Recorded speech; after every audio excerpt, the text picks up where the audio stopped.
For as long as I can remember, my family home has been a conundrum, a never-ending maze of impossible coincidences, unexplained phenomena, and strange occurrences.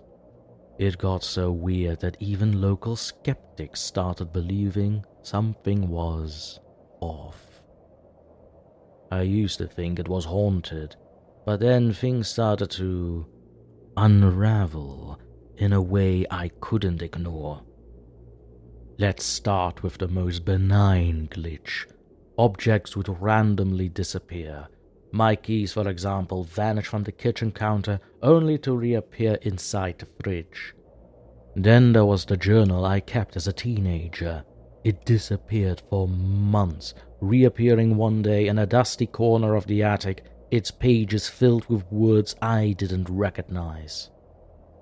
Then, more unnerving things started to happen.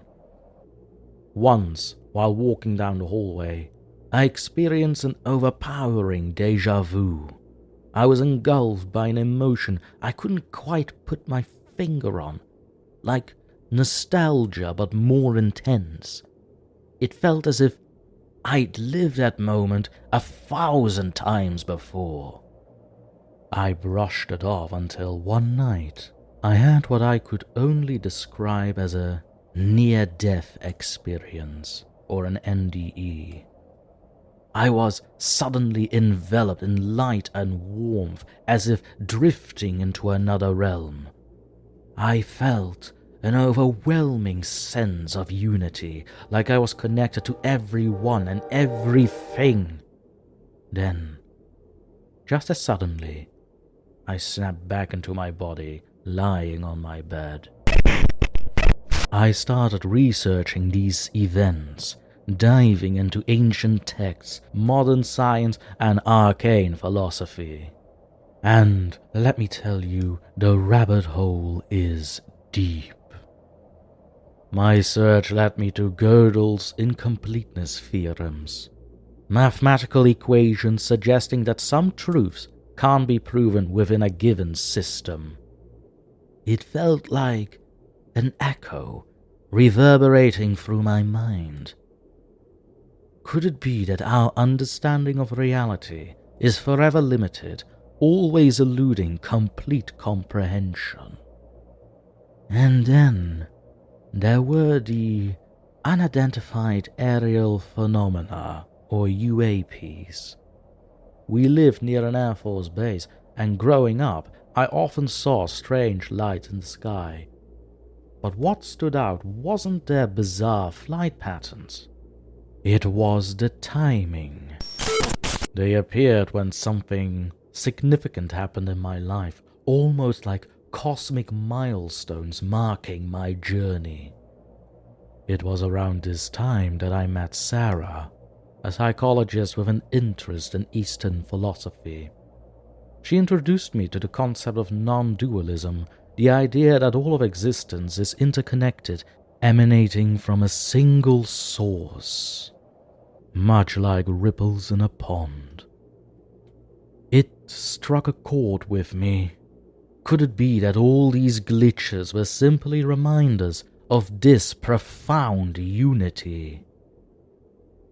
Sarah and I began to document our experiences in what we jokingly refer to as the Big Book of Glitches. Over time, the tome grew thick with accounts not just from us, but also from friends and strangers who had been lured by the inexplicable magnetism of our home. Even the concept of death took on new meaning. My grandmother passed away, but her presence never left the house. Sometimes I'd smell her perfume, or a cold draft would sweep through a room she loved, bringing with it the subtle vibration of her laughter. Was this memory wipe, as Sarah put it, a part of this cosmic software? Did experiences carry over from one life to another? As years rolled by, I began to see the glitches less as anomalies and more as features intricately woven into the fabric of our lives. They were like Easter eggs, hidden layers of reality waiting for us to discover. Was our collective understanding of reality evolving, getting us closer to the source code? Or were we simply participants in a cosmic game with rules far beyond our understanding? Sarah and I soon realized we weren't alone in our quest. Online communities sprung up, forums buzzing with tales as wild and bewildering as our own. We found camaraderie in this digital landscape, a tribe of fellow explorers seeking out to map out the unknown. We coined it the Age of Open Source Spirituality, a decentralized, user-driven approach to understanding our reality. It was exhilarating, but also terrifying. The more we delved into these glitches, the more we sensed the shadowy contours of an intelligence, something or someone that seemed to be guiding us or maybe manipulating our actions. Were these the architects of the simulation, overseeing their grand experiment? The strangest part was the sensation that the glitches were starting to respond to our thoughts, as if the code was becoming self-aware or adapting to our inquiries. Simple patterns emerged, then more complex ones. It was like cracking the security of an impossibly sophisticated software, each revelation pulling us deeper into its labyrinthine logic.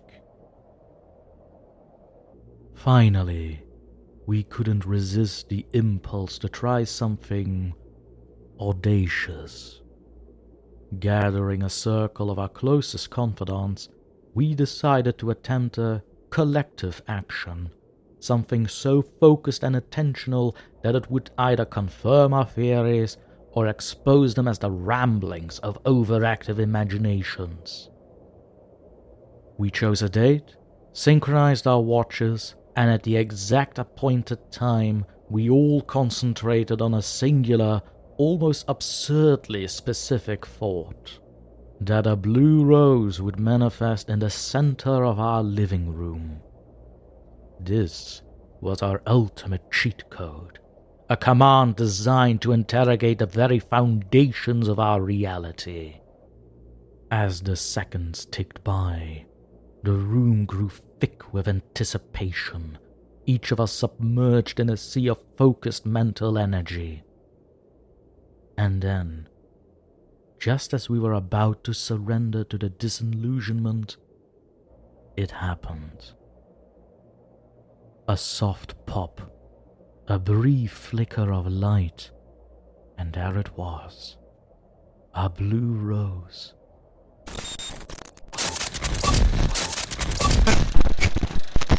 Impossibly vivid, standing tall in a vase that had been empty moments before. In that instant, everything we'd theorized, everything we dared to believe, snapped into focus. We were not just spectators, we were participants in the most intricate mind-bending game ever conceived. The blue rose became our totem, a symbol of possibilities beyond imagination. We continued our research, now with a new sense of purpose and urgency. Because if a collective thought could manifest a blue rose, what else was possible?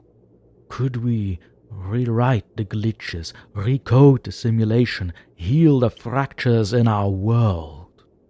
The implications were staggering and not a little frightening. But we were committed to diving deeper, no matter where this rabbit hole would lead us, because now we knew. The only limit was our own belief in what's possible, and the game of reality had just become a lot more interesting.